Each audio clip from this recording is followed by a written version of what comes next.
what's going on, Daddy-O? What's good? What's good?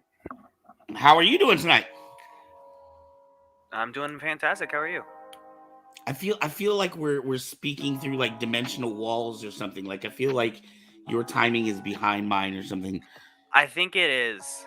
I think I'm lagging. Are you lagging? That's so weird. Okay. Well, I guess I'm just gonna have to deal with that. I'm gonna have to I give know. you like a second to respond. But you know what? I bet you on the stream it's gonna look. Oh, in fact, oh crap! I forgot. I forgot to set up my page so that I can see like when people are actually talking. All right. So what's new with you, Mr. Magoo? Not much. Just been cleaning. Yeah, you've had a Getting ready. busy week moving and getting your new life set up. For real.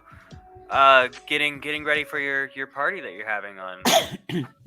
Woohoo! Tomorrow. Yeah, tomorrow.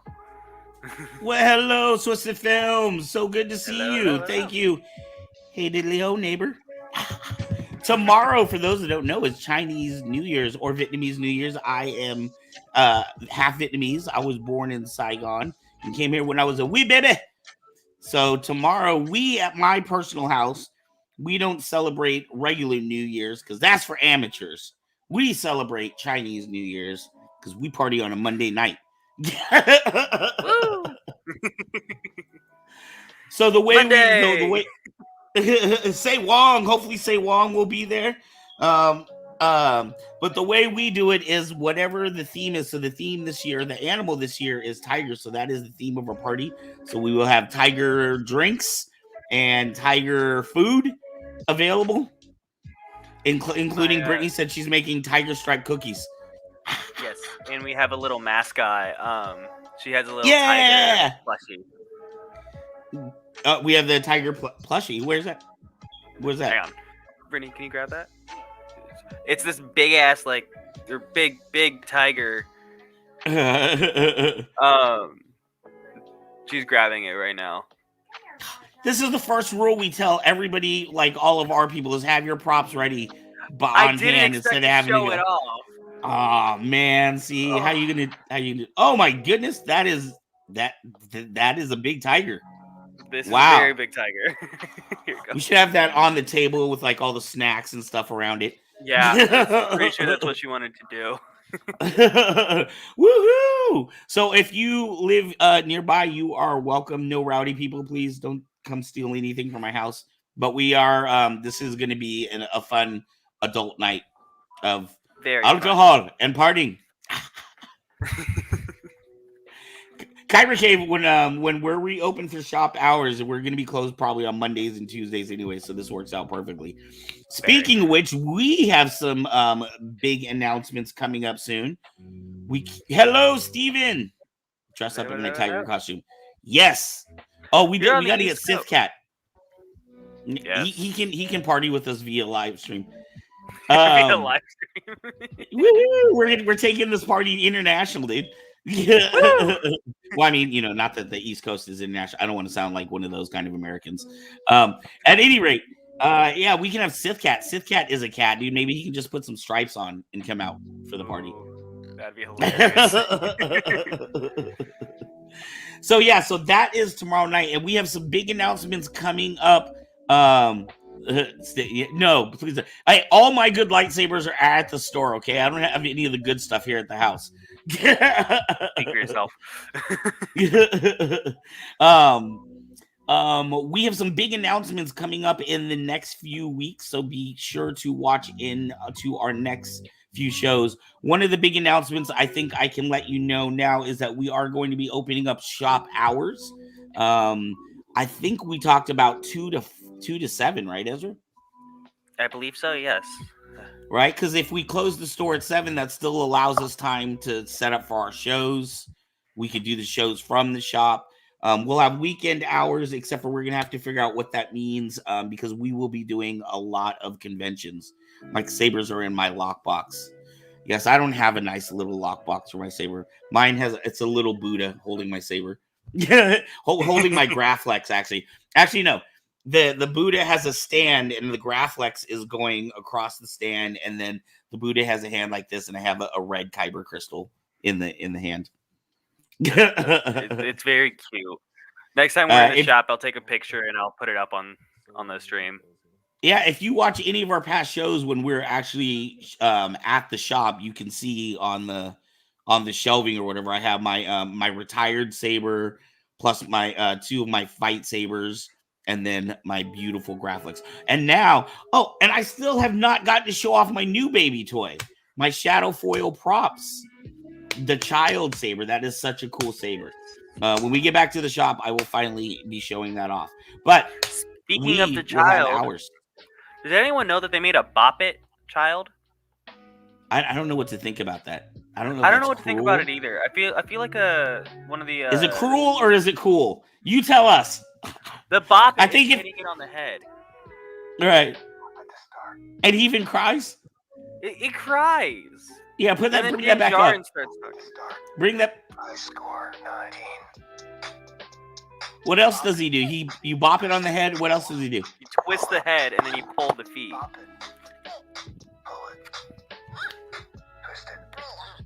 I like how it's Din's voice though. I think if you were gonna cosplay as a scout trooper, you would need to have that. I would need that.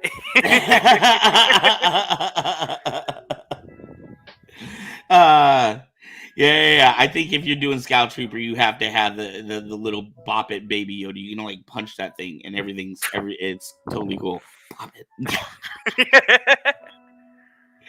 Oh, trying to tell you, but YouTube censored it. Oh, YouTube with your censors. And this is our family show too. We don't even. Oh, well, that's because I guess you were doing it. All right. So we have a fun show tonight. This is episode 82. Can you believe that? That's insane. Every time we do another episode, we just keep cranking them out, and then every once in a while I stop. I'm like, oh my god, dude, I cannot believe we've been running for 82 episodes. People have been talking to us for 82 episodes. We haven't got shut down by YouTube yet, or Facebook, or Twitch yet. Well, Twitch is only a month old. Yeah, well, that's why I said yet. There's still plenty of time. So we have quite a big show tonight. I think we should get into the flow of the show. What do you think? Are we ready to go with the flow? Let's get ready for the flow. Just like every week, we are very fortunate to have Mr. James Kiser, producer extraordinaire. He finds us a fantastic flow artist every week, and sometimes he is that flow artist. So this week is James himself, is it not? It is. Woohoo! Always a treat to see James on. And there's another cool connection that's coming with our guests later, so that makes it extra super special. Extra special. Today is a James Kiser show, pretty much. James Kiser, bring him on. All right.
Woo! Wow, dude. Hey, is that the first time we've ever seen him flow with an actual sword? I don't think so. I think we've had him flow with a sword before. Are you serious? I'm gonna have to do some research to back that up, man. Remember we talked about unless you know where that's at. I don't do remember. believe, unless I saw I it don't on his remember. I know YouTube, we've seen fire. He's spun fire. he's done a He's whip. done fire sticks. He's done fire like balls. He's done lightsabers. He's done staff. But I don't ever remember seeing a sword one. That was incredible. Holy goodness, dude. The balance on a sword is completely different than on a saber. So like the fact that he was still able to do like the shoulder rolls and like, the oh my god, that was absolutely amazing. Woohoo! Woo! Yeah. All right. Is there anything that I'm missing before we get into this fantastic interview? Other than go to our website, get your own Kyber Cave merch. You can get the wonderful shirt that Mr. Arc Scala is wearing. Oh, challenge You can't get the one I'm accepted. wearing. This was a limited edition, That is a unfortunately. limited edition. That was our May 4th for last year when we had Dominic Pace from The Mandalorian was Yes. at the Kyber Cave. You can get a beautiful little saber. That is true. And You can get hopefully today is what is today? Today's the 30th. yes, today's the So 30th. in another 9 days, you should be able to find a fantastic surprise, hopefully, on the Kyber Cave website. The pressure's on. 9 days, Ezra. I'm looking at 3. February 8th is our target date. Yes. And then you can get your own keychains, chopsticks. You can get umbrellas for the rain. I know some of you live in very rainy areas. We do have light up umbrellas. We have 3 different colors for umbrellas. We have not 8 or 9 colors for chopsticks. 3 colors for the metal hard keychains. We got lots of stuff on there. We got lots of stuff. Lots of little trinkets. And there's about to be a lot more cool stuff on there. So yes. Please check it out. Another 9 days. I'm putting a lot of pressure on my man because he's the one that's building up the website. Just go to the link down there. I'll post it in the chats as well, so you guys can just click on it and go over there after the show. Woohoo! So Ezra, you get the pleasures tonight of introducing her. This is very unusual for me because usually every week I'm the person that's booking our guest, right? So I have a little bit of understanding or knowledge on who they are, where they come from. Are they an employee or are they the owner? This one was completely out of my hands. It was pretty much out of mine as well. Actually, our amazing flow artist or flow producer, Mr. James Kiser, booked this one. See, man, this guy's all over the place, dude. James does everything. James knows everyone. James knows everyone. He really does. If you mention James in a Saber store, they'll be like, "Oh, yeah, we know him." You can mention James in a nunnery, and I'm sure his name would resonate somewhere. For real.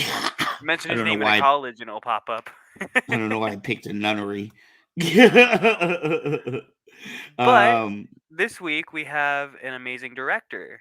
He has directed films such as fan films such as Lord of the Rings. He's doing a Star Wars one right now. Ooh. And he's done snippets of little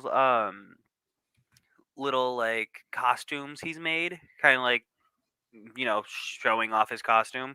Right. Which you can go see on his YouTube, which will be up later in the interview. So. Ooh. Hey, and by the way, comments aren't popping up, or do we have comments popping up? I don't know if it's just on my end. I don't know if I'm doing something wrong, but no, you're good. I just saw them pop up. For those chopsticks, yes, we have them. They're on our website.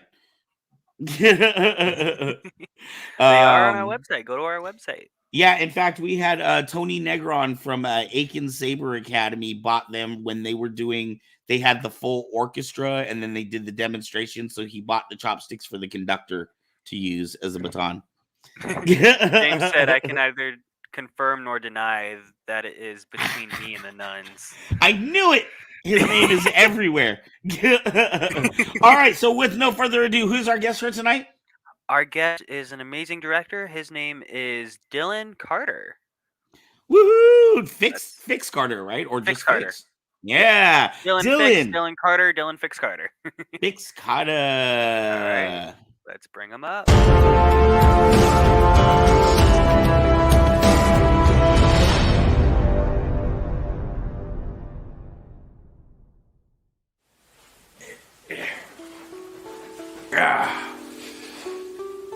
Hi guys, I'm Dylan Carter and this is what I do. I need to get a girlfriend.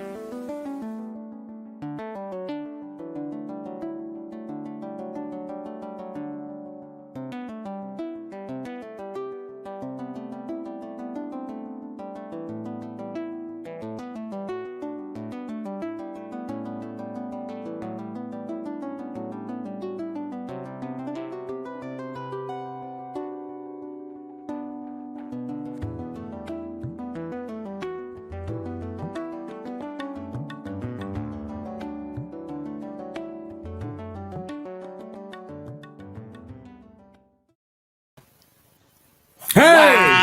Wow. Hey, what's going on, Mr. I'm just sitting there in awe of all of those props and everything. Yeah.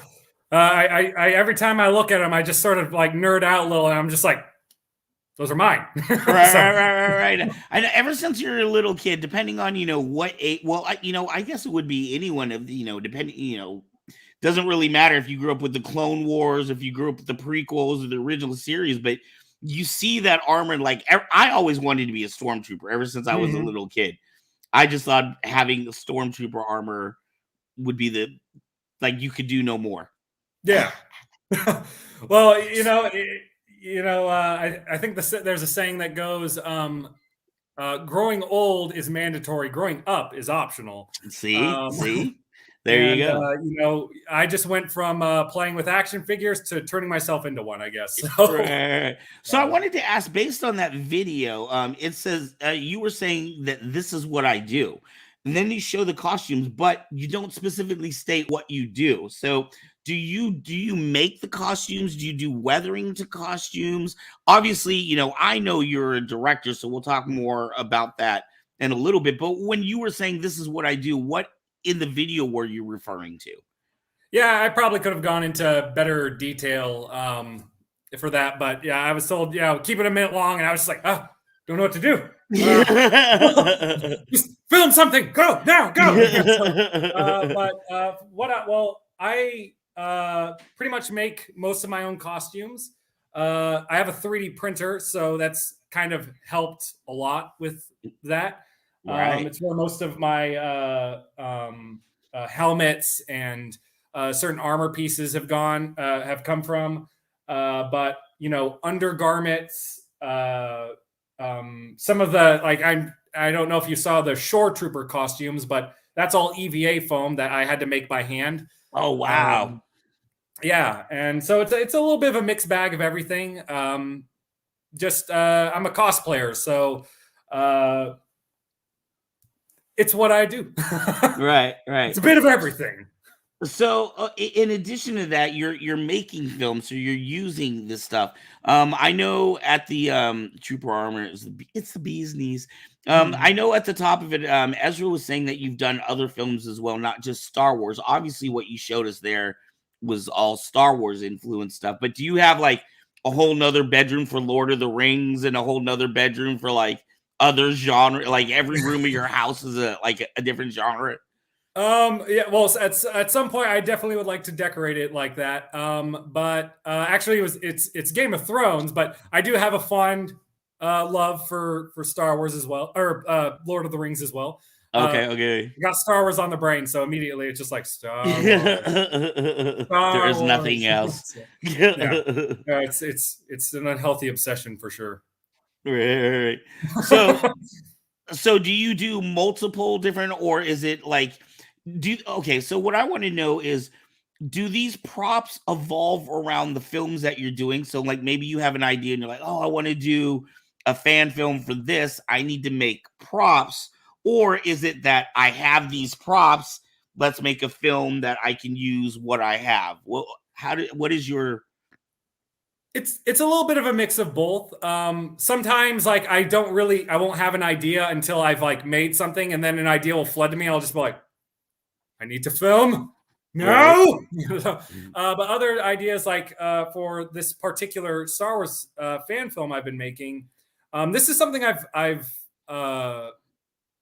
kind of been working on for a while. That it's something that I was very passionate about from the very beginning, because I have a fondness for Star Wars, and I just, there's so much about Star Wars, the Star Wars community, seeing other fan films and such, that just had me inspired to just try and do my own thing,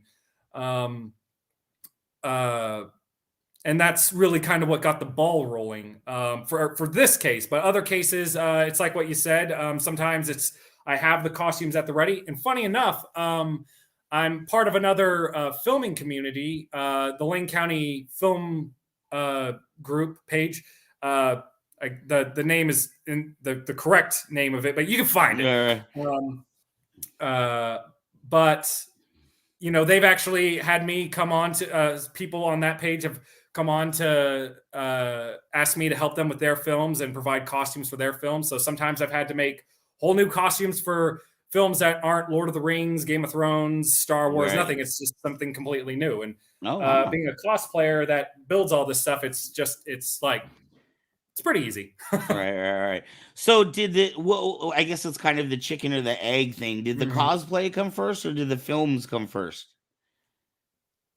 Definitely the costumes, because I was doing cosplay before I got into YouTube, and at a point and that was probably a year after I graduated, I really got invested in it. And then at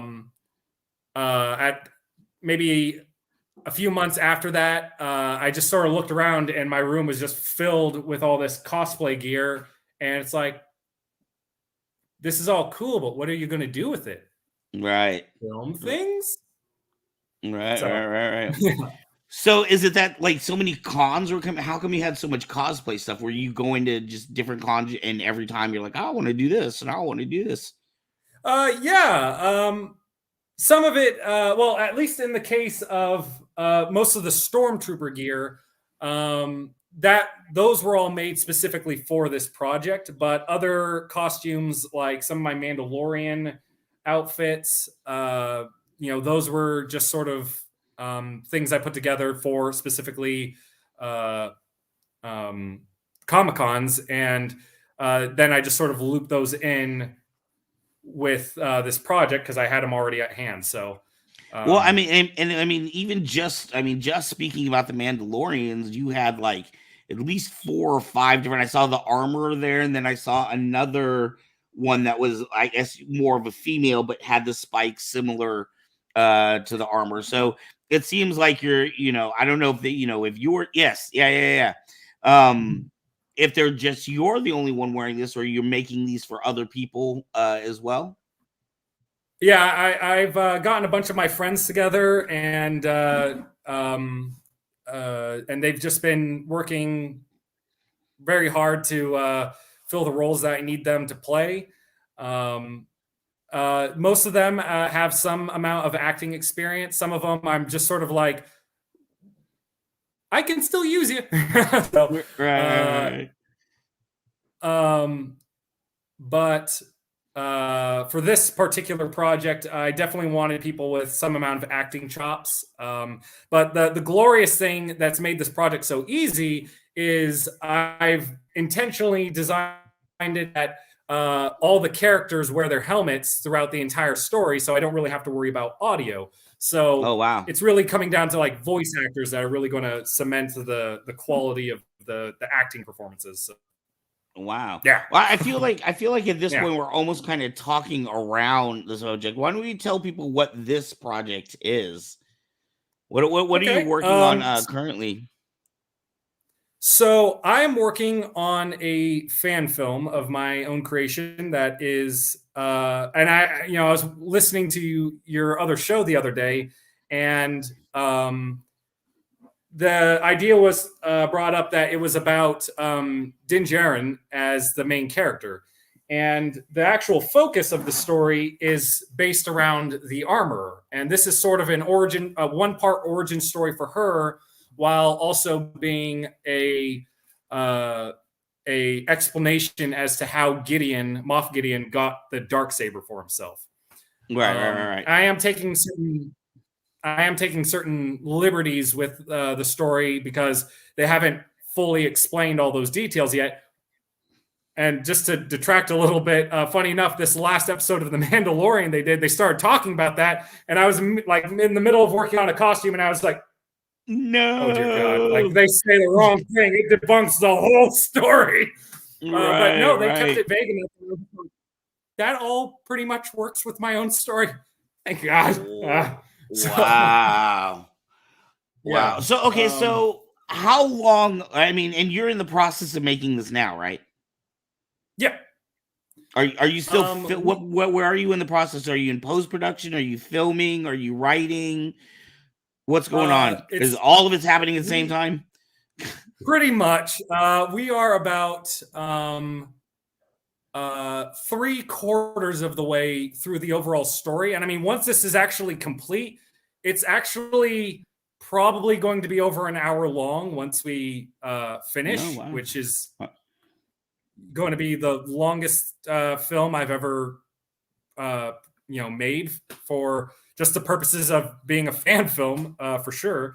But it's just one of those things that when I started this project, I didn't really care how long it went. All I knew is like, if I'm going to do this project, it's going to look nice. I need it to look, it's going to have a certain level of quality. It's not just going to be some run of the mill thing. And my determination for Star Wars is just on a different level. Right. So, yeah. Right. So James says no worries if they contradict you. That just makes your story arc legends. That's all where all the cool stuff is. Yeah, and fair. Jon Favreau and Favreau and Filoni are bringing a lot of stuff from Legends back into and making it canon. So, well, I mean, that's sort of what I always figured that they were going to do. I mean, people really freaked out at first when Disney said that they weren't going to make canon Legends, but it just sort of felt like, well, they're going to be doing their own project. It just seems like. And even George Lucas, I believe, did this. There's so many different versions that you hear on the internet, but from the versions that I've heard, Lucas, kind of like what Lucasfilm is doing right now, he would see certain ideas from Legends, and he would sort of cherry pick the best ones and incorporate them into his overall story. And I just think they've been doing that from the beginning. And it's all fiction, so.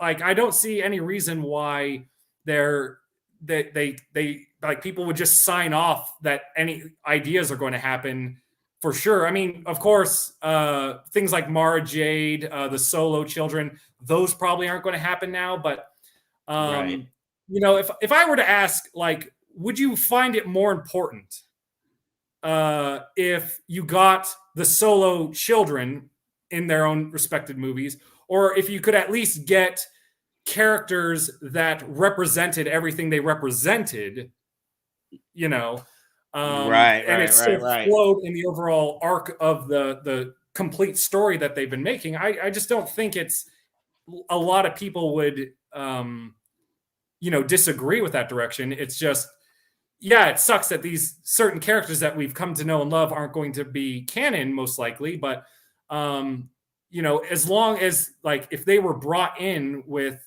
the right representation, that still embodied what we fell in love with those characters for, I just don't see that being an issue. So, but that's just me.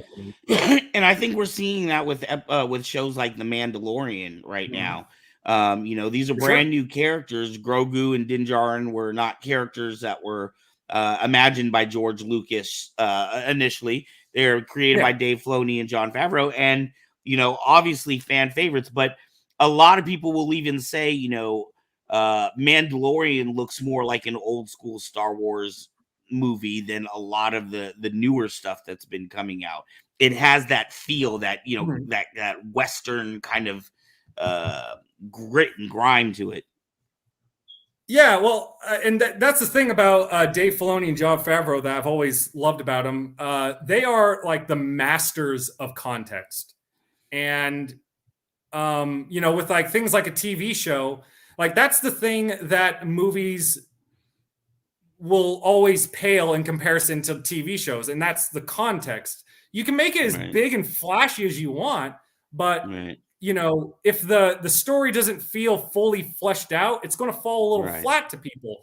And even Mark Hamill said at one point, the original Star Wars is lightning in a bottle. How everything worked the way it worked, it's never going to happen again. But with the TV shows, it comes pretty dang close. Because they're able to spend time really fleshing out these characters. I mean, just look at Ahsoka. People didn't like her at first because they thought she was annoying. But give her several seasons worth of context, she's a fan favorite. So exactly. If anybody on this planet, because I know there's a lot of people who don't like the sequel trilogy. I'm relatively fine with them, but not that say that there wasn't problems, but if anybody on this planet could do those films justice by giving them the context that I will fully admit that I think they need, it's Jon Favreau and Dave freaking Filoni. Right. Yeah, the excellent point about Ahsoka. I feel the same way kind of with Anakin as well. Like a lot of people bulk about, Anakin was too whiny, or he was, they had a lot of problems with the movies. But when you give him an entire series to flesh out why he's going through these, difficult emotions, you can really understand Anakin. Yeah, totally agree with you. Yeah, absolutely. You get to follow them on their journey. Yeah. And for my own personal story, it's like, I don't know what it was that really enthralled me about the armor, but she just seemed like someone that, she has a story behind her. And I wanted to do something that, I've heard the fan theories about. Oh, you are? Yeah, I lost you for about 10 seconds. You said there was something that enthralled you about the armor, and that's where we lost you. Enthralled about the armor. Sorry. And I know that there's a lot of fan theories about, her origins. Like some people point to the horns on the helmet and assume, like what you suggested, that she could possibly have been a supporter of Maul. The Mandalorians. And I like that idea. It's not something I went for in the direction of my own film. It just because there wasn't that much. Well, I mean, other than the horns, I just didn't see as much. Weren't they exiled to the planet of Concordia, which was where Night Watch was from, right? Who ended up becoming the Mandalorians? Yeah, I have to do my research a little more. Yeah, that was where I was making that that connection was the being exiled to the moon of Concordia, and then the little horns. Yeah. Well. So, anyways, yeah. The case, and well, for this story that I'm building, I've sort of taken inspiration from the story of 300, and I'm kind of kind of flexing the story around a situation like that. We don't have 300 Mandalorians, obviously, but a handful of Mandalorians could definitely give some Spartans a run for their money, I think. but it's the same spirit initially essentially because it's, you know, if you were to ask someone what is the moral of the story of 300, if you were to ask me, it would be being willing to die for what you believe in, if it means denying tyranny. And that's something I think, like, you know, I mean, that's Star Wars, right? That's what Luke did, right? Yeah, and especially for Mandalorians, who are this hardcore warrior people, I feel like you know, you run into the right clan of Mandalorians, they're going to be very much like Leonidas and his 300 Spartans, where they're just like, yeah, I don't like your face, I'm not working for you. Weapons are my religion. Yeah. So you'll definitely see a lot of inspiration there. In fact, when I was writing out scenes and the dialogue, there were just times where I was like rereading the dialogue and I was like, crap, that's exactly what Leonidas said in the movie 300, almost word for word, just slight variation. So, but I kept that because I was like, it really fits. And I think, you know, if people just like those kind of movie callbacks in a fan film, I think they'll be pretty pleased with the direction I'm taking it. Well, you know, what is Star Wars if not an an amalgamation of other, you know, Japanese influence, Western influence? He took inspiration for the World War II dogfight movies, for the TIE fighter scenes. So, you know, what is great art, but, you know, getting influence from other great pieces of art, right? Yeah. And, you know, that's something that I think is what connects with so many Star Wars fans, is because I feel like Star Wars was made for, you know, it's the way it adopts, you know, aspects from other cultures. It's really something that's made for everybody. There's something in it that anybody can look at and be like, oh, that's recognizable, and that's from my culture, and like, oh, that's from my culture. Right. I think that's what draws so many people to it, because it's this like great unifier at the best of times. But, you know, then, you know, sometimes people make a movie they don't like, and then we're all on each other. So it's like Game of Thrones. Before the fan boards hit, the fanboys and the fan boards. Oh dear. So to talk specifically about, are you releasing the name of it, or is that something we're not talking about right now? I've actually already. So what I've been doing is I've been releasing it in sort of like small chapters, little sections on my channel, and so the name's, like, everybody, like anyone who goes to my channel can find the name of it. It's called Star Wars: The Forge of Destiny, and you know, I just figured. Actually, it wasn't my idea. One of my friends, because we were spitballing ideas for the name, and he was just like, well, your character's the armorer, right? Yeah. And she works in a smith, right? Yeah. All right. Forge of Destiny. All right. Put it on. So it just came down like that. And okay. And I mean, I was, you know, really racking my head with like a million different names, and he just comes in 5 seconds. Forge of Destiny. You jerk.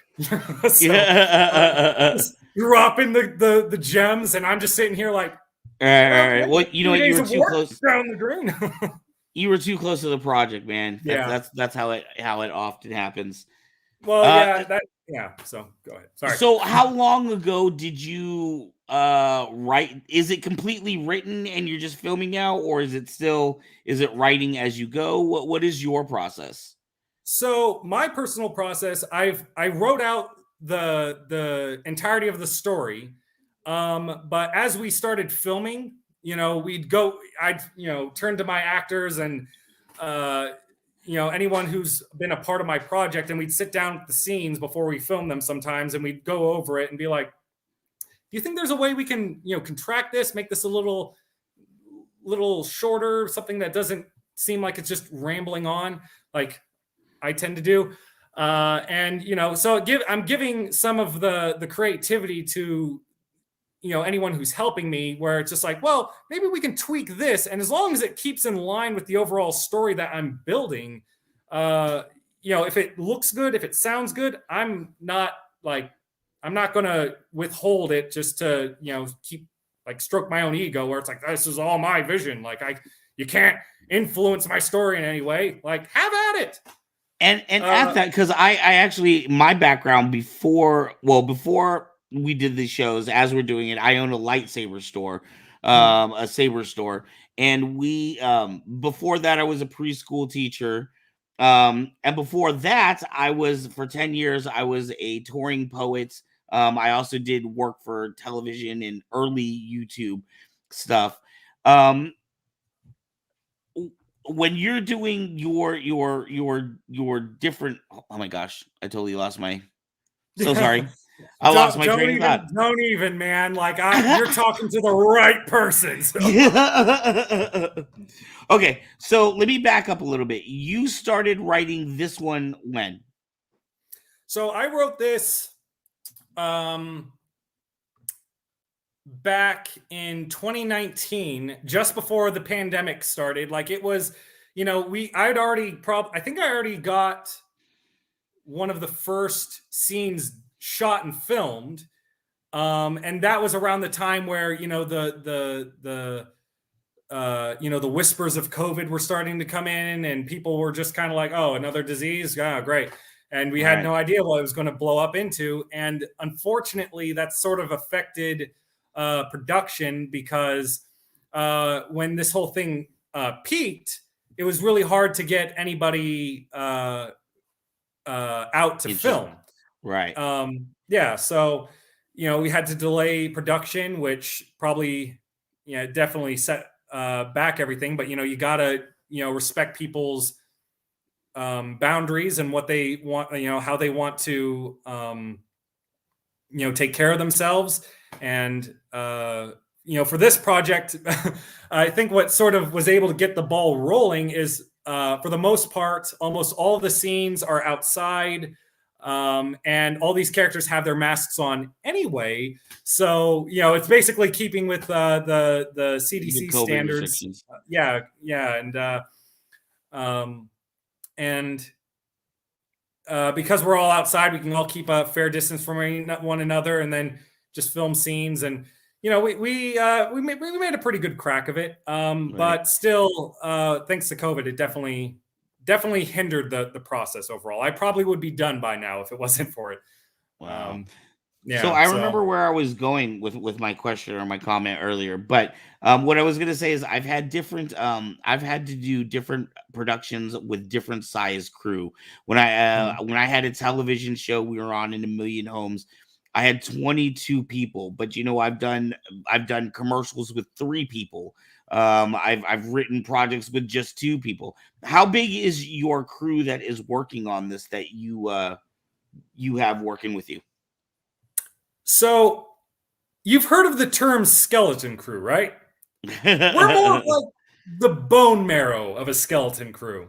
Multiple people are doing, multiple jobs at once. I myself, I'm one of the characters in the story. And just from where I'm sitting, I've directed, filmed, acted, built the costumes, and wrote the story all at the same time. So, which is probably not the best thing for someone's mental health, but it's sort of just what you have to do when you're working with the few people that you can get out at a time. But again, fortunately, because of the way this project I structured it, we haven't really had a lot of need for a big production of big crew of people. We just need someone who's competent behind a camera and get the shots, and people to be in costume to do the scenes. And both of those are probably, I feel like those are I don't want to say easier thing. I don't really know where I was going with that, but they I'm going to say they were the easiest people to get a hold for me, anyways. I'm sure other people will be like, "Oh, actors and filmmakers, you can't find those people anywhere." But for me, I have a lot of friends, and I know. And you had a film community that you work with. Is that you were saying, right? Yeah, and that was probably the biggest blessing, because I posted when I first started what I was wanting to do, and I got a stream of people wanting to be a part of this, and it just was like, yes. Right. But then, of course, at that same time, COVID came out, and then it was just like, well, we're interested, but we need to wait. And it's like, I don't want to wait, but I gotta follow the freaking CDC guidelines. Damn it. Dang it. And so with everything that you have going on, and one thing I was thinking about, you were talking about fan films, and it's so nice that, of all the different genres, it seems like Star Wars is really open, or has been in the past, and accepting of, fan fiction type of things. But I don't know if you've seen, I'm sure you've seen, there was the fan film that just absolutely went viral. And it was like, Theory? What was that? Star Wars Theory? I don't remember what the name of it, but it was basically, it was what we wanted to see in episode 4 of the fight scene between Obi-Wan and Vader. It was like an extended, but I mean, it was like a full-on raging battle that they did. It's, I mean, I got, I nerded out watching that for the first time, because it was really gritty, and I love that, because I mean, there's times where just Vader was just swinging up and just really hammering on to Obi-Wan, and I was like, oh, that's right. Good right. stuff. That was the fight scene we wanted to see, right? Yeah, and, comparing it to the prequel fights or any of the other fights we've seen in Star Wars, the original trilogy fights, is kind of like me. So, but I always love that, because to me, those kind of fights, they were beautiful in their simplicity, because, and I'm the kind of guy that thinks less is more, for the most part. And that first fight scene with Luke and Vader, it's gritty, but the fight choreography, it's not that overly complicated for the most part when it comes to the blades connecting or anything like that. But there's still like this real sense of fear when you're watching Luke, because he's very like almost like trying to juke Vader out a little bit in certain times. Right. And it's just like, it brings that level of realism. Yeah. Right. Yeah, he's a noob for sure. Right. And I like it, at least in the Star Wars, in episodes 4, 5, and 6, you can see Luke's progression. You can see how much more clumsy he was, in episode, when he first picked up the saber, as opposed to his final fight with Vader, where he's cutting off Vader's hand and and just rages out. Right. Yeah. So with your film, where you said you're roughly 75% done, when do you feel like it's in a perfect world, if you were able to work on it now, when do you estimate that you're going to be able to have this ready for people to check out? So, other than the little clippets, I know that's a little bit difficult. So for like, I've had a few delays happening while we've been in production, and fortunately, the area that we've been filming our biggest scene, which is this big battle scene, the area has been open, and I've sort of postponed these other scenes that are chronologically in order, so that we can focus on filming this battle, because the area that we're filming at is on a lake bed, and as soon as the water returns, that all goes away. So it's sort of like fighting against the clock with that. So, when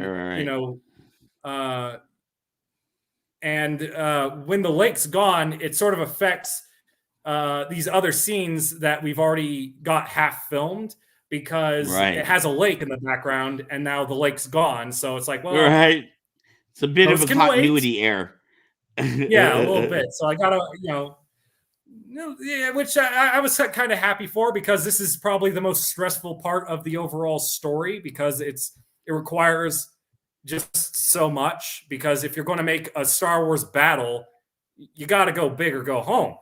Right. And so that's, the reason why I've built all these Stormtrooper, Shore Trooper costumes. I've got 6 Mandalorian costumes I've handmade, and I've gone around. I've gotten 3 other people, no, technically 4 other people with their own costumes that they've contributed to my cause. James Kiser being one of them. All these people, I'll never be able to repay for their generosity and their time, because I mean, they're just and that's sort of the thing. I'm also working with volunteers, because all of my money basically has gone into the props, the costumes, all the material for everything, and mostly the only thing I can offer in return for gratitude is the fact that I have a 3D printer. And if someone's like, well, if you want a costume, I will hook you up and you will look great for every Halloween ever. So let me ask you, what is your idea of making this as a director? Are you making it just for the fun of making it? Is there some kind of burning need or desire inside you that you must bring this vision to the world? Or, I would imagine, I've seen, there are, I've heard of people like YouTube people that have been hired on by like ILM or things like that, because they just showed off things that they were able to do and talents they had, and somebody saw that and decided that they wanted to hire them for their project. What is your sorry, Miss Click. What is your bigger vision in this? What do you hope to accomplish? In a perfect world, Lucasfilm would call me up and be like, I saw your fan film. You want a job? It'd be the shortest job offering ever, because I'd probably die from sheer joy. But, sort of tempering those expectations to something more realistic. This is just sort of my love letter to Star Wars. Star Wars has always been there for me. It's the thing that has brought me comfort. It's the greatest story ever told, at least in my opinion. Maybe even you will agree with that.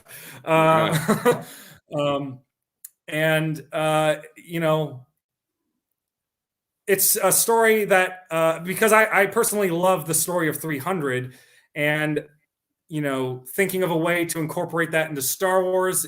The story wrote itself for the most part, because I was taking inspiration from a story already created and just turning that into a Star Wars film. But it's really, if I can give to the Star Wars community what they've given to me, because whenever I'm on YouTube and I find a fan film that's just so well done, I mean, there's Star Wars Theory who did that Vader Rising storyline, which was an incredible piece of work. There was someone who did a Kylo Ren fandom that it was like Kylo actually having like a lightsaber fight with Darth Vader. That was, again, it was really well done. You should definitely go and look that up after this if you haven't seen it.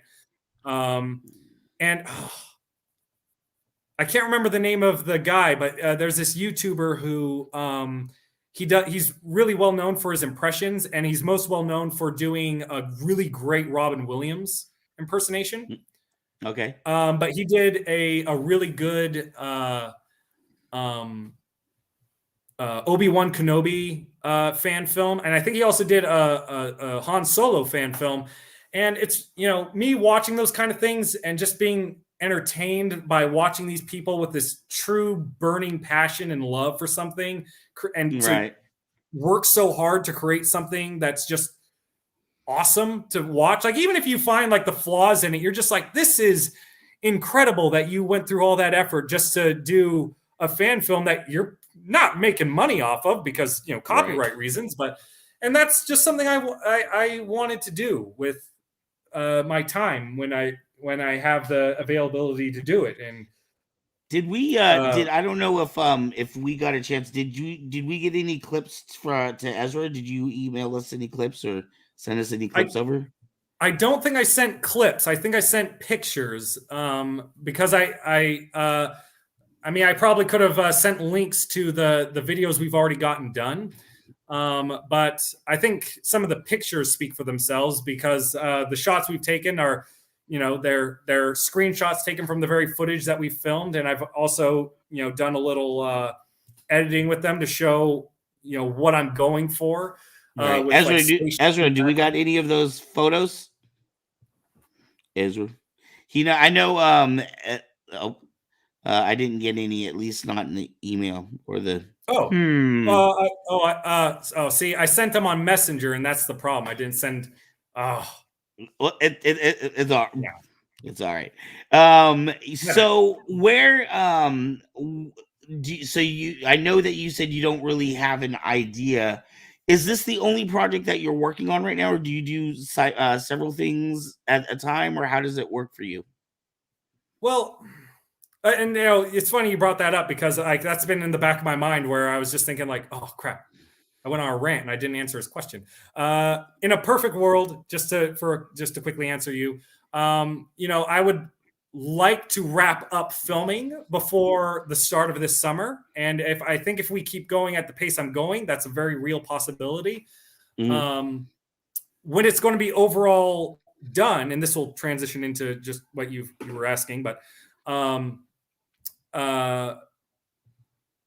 overall plan is I put the scenes together that we film, and then I'll put it out on YouTube, and I'll be rewatching it, and I'll find like the little mistakes. But the overall goal is, get the clips out that people can watch so they get a general idea of what I'm going for. And then eventually, once we get the story concluded, I'll be able to take this to someone who's a far better and more professional editor than I am and have him piece it all together in a full story way. And he'll be able to go to my YouTube channel where all the scenes are put together and have at least a general idea of like how I want the scenes to play out. Because I still have like all the footage. Oh, yay! There it is. Wow, yeah. That's gorgeous. Oh yeah, that is beautiful. Is that the kind of quality film you're going to be having, or is that like something that's been done by a photographer? No, that's taken straight from the footage. So that's beautiful. Oh, look at that! Yeah, props too. No, thank you. Yeah, that's the eWeb. I for the most part 3D printed and put together. Wow. For this project, I'll bring that up in a minute. I'm really excited because I'm seeing all these pictures that I'm really proud of, and I'm just like, oh yes, these are really nice looking. Okay, let's hold here really quick. Go back. Thank you, Ezra. Hold here real quick. I'm seeing a lot going on here. So one of the other questions I was going to ask you was how much of this was practical, and was there any digital effects? But obviously you didn't build a Star Destroyer and fly it in the sky. Yeah. So for this project, I kind of wanted to take some inspirations from the other Star Wars movies that have been made and follow the original way Lucas made Star Wars, where, keep things as practical as you possibly can. Use green screen for the effects that you just can't accomplish any other way. And so for, scenes like this, there'll be, that's probably going to be, for the most part, the extent of the special effects for the most part. There is going to be a spaceship scene that I haven't fully fleshed out yet, that we're going to be building this cockpit and doing a scene in there. I don't fully know exactly how that's played out because I'm just kind of keeping it up in the air while I work with the people who are going to be involved in helping me shoot that scene. But for the vast majority of the film, it's pretty much practical effects. other than because even on this shot, I'm seeing. I know you guys are up in Oregon, so it looks like Oregon in the background. So I'm guessing you like green screen just a corner of that shot somehow to add in that Star Destroyer. Actually, so here's the amazing thing. There are these free video files that you can find on the internet of green screened starships that are free to use. And yeah, it basically, I just downloaded that and just dragged them onto the screen, and other little video effects like clouds and stuff that I overlaid on top so that the ship's behind the clouds was something I really wanted to do. So there isn't any real other than the ship being green screened. But I've actually been using more of this camera trick to shoot these kind of scenes because what you don't know about this picture, what you couldn't know about this picture, is those are both me in that shot right there. Oh wow! So nice. It's a nifty camera trick where if you have a still shot and you can like redress up and set yourself up and then just kind of crop yourself out and into the scene.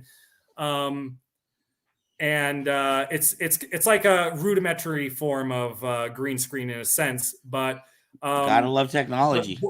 But both of those both of those characters are both physically there on the scene on the set, and it's not just something like standing in front of a green screen.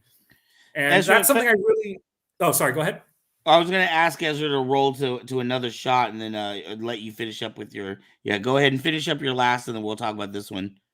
Yeah. So for the most part, I've just tried my best to avoid the use of green screen as much as possible. I wanted. There are certain situations where it's just going to be unavoidable. But for the most part, it's going to be very, very limited. Okay, and that's pretty much it. So in this shot right here, we've got is that you on that camera or is that somebody else? That's my friend Joseph. He's helped me film multiple scenes in this story. He's what's funny is he wouldn't call himself a professional cameraman, but I'll work him through the shots that I want him to do, and he gets them perfectly. So that's what my question was. Is this the camera that you're using for filming? Yeah, for the most part, we've switched to I don't know the what you would call it. I'd have to ask one of my other friends who helped me film it. He used his own camera, but for the vast majority of my story, it's been filmed on this Canon Rebel T6i, I think it is. Okay. I don't know I'm not the best camera person. I don't know like the technical name for things. I'm just more of the guy that gets into the costumes, and so really quickly too, and then I want to take a look at some other photos. But a couple of people made comments about your eWeb here. You said you 3D printed. How long did it take you to make that? So probably let's see. Probably close to a week for the most part, not an entire week, maybe 5 days, because the overall barrel that goes through from the very tip to the very end that connects to where the handle is, that's all PVC pipe. So that made things, a lot easier. But for the tip, the funnel, the side pieces, and the very back, all that's 3D printed, and and that's what sort of took the longest time to do. That is absolutely amazing. Now, both of these are these both your costumes? I know the Shore Troopers one that you made. Did you make the Biker Scout? Yeah, Biker Scouts are probably my favorite Imperial soldier for the most part. Well, see, you need one of those Grogu boppets.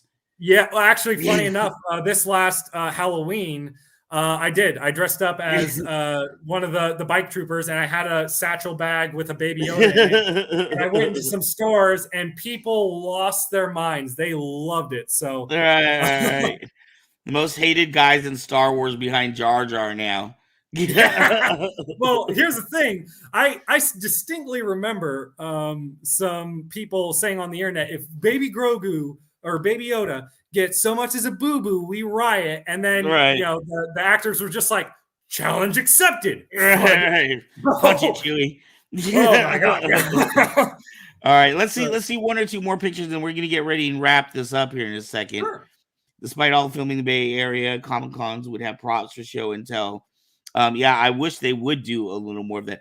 This shot to me is absolutely gorgeous. This shot to me looks like something I might see on an actual a Star Wars set. Oh, that actually touches me a lot because this is probably one of my favorite scenes in the overall story. This is something I've already uploaded, so I don't think it'd be really spoiling anything for anybody. But this is a pretty cool. I guess you'd call it kind of like a trial by combat sort of scene. The guy in the green is the leader of this clan that we're following. And there's me in the background in the red armor, red and white armor. With like the trident kind of a thing? Yeah. Which Right. that's actually one of my favorite props I made because I found that in Goodwill and it was an old Ray staff thing. Oh, and wow. It's like a collapsible, one of those cheap collapsible staff things for maybe one of those I can't remember what they're called, but they're the people who make the no, it was for a legitimate costume because it was missing pieces, and it's really sturdy. It's just but I took that and I took this 3D file of this Mandalorian mythosaur push dagger and inflated that so it could be a spear tip. Yeah. And you wouldn't know this just from what if you haven't seen the rest of my story, but the young girl in the white on the right, that is the girl that goes on to become the armorer in my story. Oh, wow. So it's definitely taking place in a timeline where she's really young and she's growing up with her clan. And it's all to show, like the experiences that she has into why she becomes into such a cool warrior. Right. This is fantastic. Yeah. Let's see one more photo, Ezra. Oh, I like this double side by side. Right. Yeah. Now I'm gonna guess we've got James in the shot. Yeah. I'm noticing the Viking hair and the Darth Revan look around the Mando kit. Yeah, that's James, and the other two are some friends I made in a costuming community. Who I was just asking around trying to find people who were willing to be involved, and Taylor, the husband, said him and his wife said they had their own outfits and they were down to come and film, and so there they are. And James, just being the generous and awesome person that he is, was also like, I have my own costume, and I was like, perfect, we're out here. Wow. I know James made a comment earlier about you having a lake in your backyard. I'm guessing that's what that is, and that's what you were talking about with the issues. Yeah, so I live out at a place called Dorino Lake, and it's just this beautiful setting. It's very tranquil, and it's where I've actually filmed many of my fan films for the most part, because it's just such a you get on the trail, you go down the trail a little bit, and it's like you're on a different planet because it's just you feel like you're on Endor, really. Right. And right now, actually, where we're standing, normally the water would be completely over that area, Oh my And goodness. actually, the water had been down in that area for so long, the grass came back, and Right. so I can actually kind of just see kind of the tree line in the back yeah, where the it water just would have been, I guess.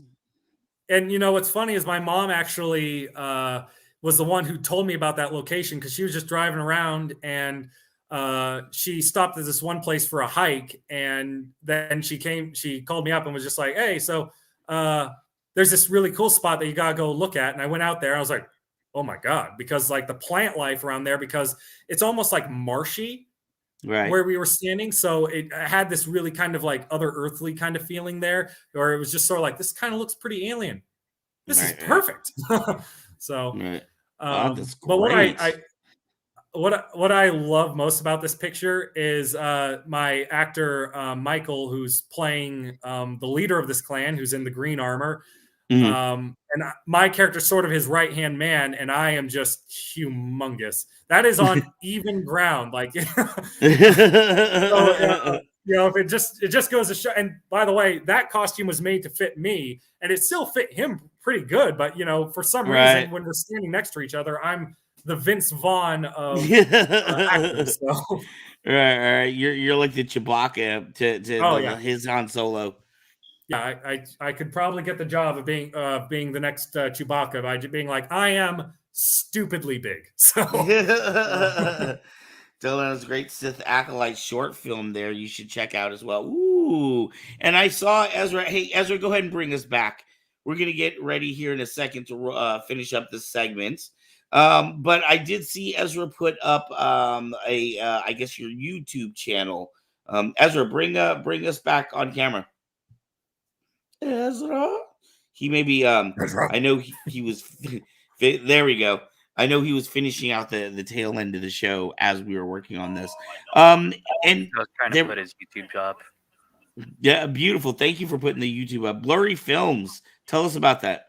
Do you have any other places, or is it all on YouTube? Do you have Instagram or any other things?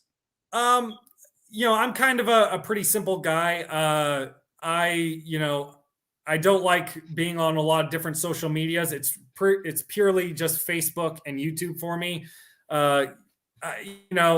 I've tried getting into Twitter, but it's just been such a hassle for me to try and keep track of all the passwords and keeping track of everything. It's just, and being consistent enough where I'm like, oh, I need to be on Facebook for this amount of time, and I need to be on Twitter for this amount of time, and then I need to be on YouTube for this amount of time. And I understand. It divides my focus, and I would much rather just focus on doing my YouTube channel than focus on jumping around to Facebook and Twitter all day. So, but so primarily at Blurry Films on YouTube. Yeah, I do have a page dedicated to it on Facebook that you can find, which is where I also post some of my other videos there. But other than that, it's strictly just mostly I'm YouTube bound. So. All right. So, what is it? The name of the movie? What is it called on Facebook? That's the page that's just for. I think it's just labeled Blurry Films, like what it says on your screen there. Okay. And it'll have my icon, which I think you showed earlier in your show. So it'll be pretty easily to identify. Plus, I'm pretty sure my face pops up on some of the thumbnails because I'm not that good at making thumbnails. So it's really just kind of me with weird faces in the middle of talking going.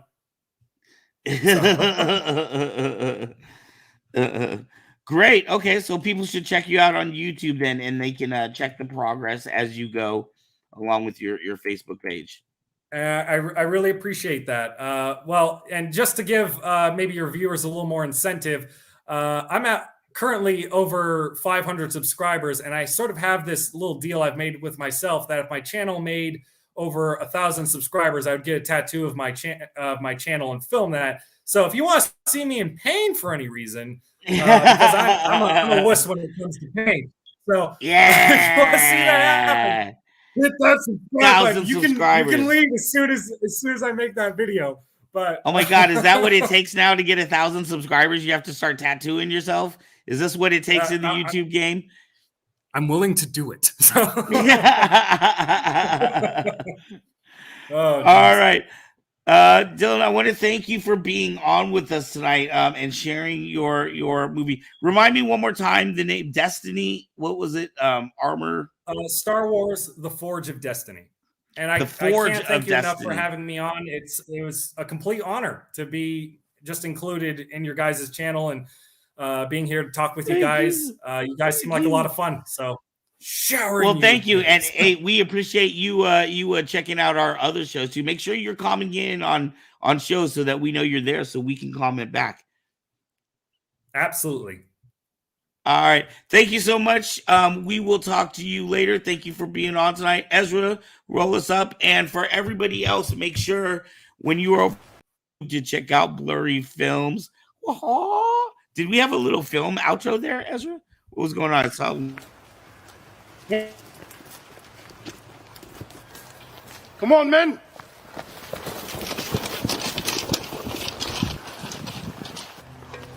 My lord.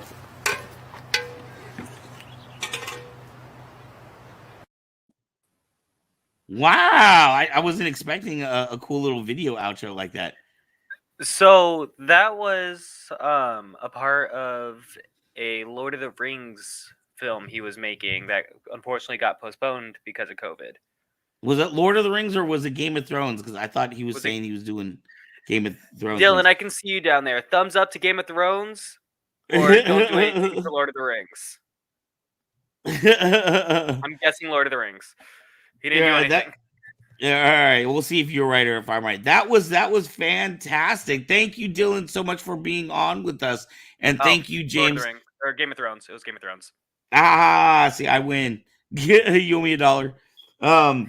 Thank you for being on with us, and thank you, James, for bringing us, Dylan. I cannot wait to see what he has. Those costumes were sweet, dude. Yes. And that E-Web was amazing. Oop, he sent a private chat. Let's see. What did he say? Game of Thrones. He was right.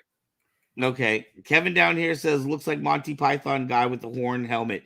the guy in front of the white curtain thing, I thought was kind of fun. At any rate, wow, that was very cool. So as always, we have exciting guests every week. But for now, do we have any other business, or are we because we're outroing, we're not doing the talk of the town this week, right? We're outroing with Kevin. We're going to be outroing with our fantastic California Comic-Con Adventures with Kevin. Did I get it? Yeah. Dude, that is my adventure every week, is just getting the name of the segment correct. It is. For those of you who are newly found the show, when we started doing Comic-Con Adventures, he could not get the name of it forever. He would get it once a month, and then every other time would just be bad. I think it's. Go ahead. What? They're 5 months before I started getting it right. 5 or 6 months. Yeah. And this is a weekly show. It's not even like we do this show once a month or anything. No. All right. I see some comments from Kevin coming in. Nice to say need. This weekend was Vacaville Toy Anime Comic-Con. Ooh. So do we have any other business to close up with? I see we're a little bit behind, but not too bad. Anything else that we need to talk about? No. Check out kybercave.com. Remember, February 8th is the big magical day when we shall have a whole bunch of new stuff on the website.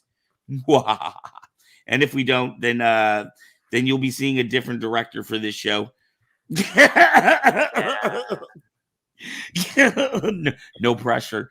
Right. Kevin says Ohanacon was a little short-staffed, so I helped MC. Oh, he helped MC the cosplay contest next weekend in Folsom Toy Anime Comic-Con. And VacaCon, I think, is coming up very soon too. We got a lot coming up. Well, all right. We do. So with no further ado, I think, check out the website. And thank you to Blurry Films. Thank you to everybody who has tuned in tonight.